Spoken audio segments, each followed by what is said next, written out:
Hello guys, welcome to my Facebook page. কিছুদিন আগে আমি বাড়িতে বানিয়েছিলাম ফুচকা, আর এই রেসিপিটাই তোমাদের সাথে শেয়ার করব। জানি অনেকেই বাড়িতে বানাতে পারো, তবুও আমি বাড়িতে বানিয়েছিলাম তাই তোমাদের সাথে শেয়ার করলাম।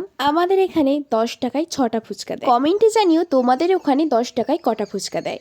প্রথমেই আলুটাকে সেদ্ধ করে স্ম্যাশ করে নিয়েছি। এর উপর থেকে পেঁয়াজ, কাঁচা ছোলা, গাজর দিয়ে ভালো করে মাখিয়ে দেন লবণ, কাঁচা লঙ্কা, শুকনো লঙ্কা, সর্ষের তেল দিয়ে ভালো করে আবার মাখিয়ে নিয়েছি। আর সাথে ছিল ধনিয়া পাতা। এটা কিন্তু আমাদের বাড়ির বাগানের। এবার এগুলো সব একসাথে ভালো করে মাখিয়ে নিয়েছি। আচ্ছা, আমি ততক্ষণে ভালো করে মাখতে থাকি, আর তোমরা কমেন্টে বলো তো কি কোথা থেকে ভিডিও দেখছো। আর ফুচকা ভাজার সময় যে ফুচকাগুলো এখনো ফোলেনি সেগুলো কটা নিয়ে ভেঙে দিয়েছি। ব্যাস, আলু মাখা তো হয়ে গেল।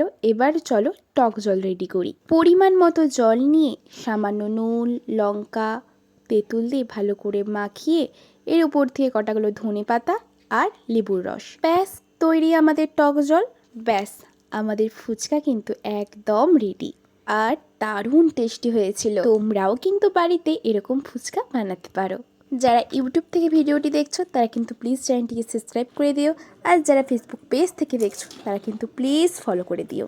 Thanks for watching guys, tata.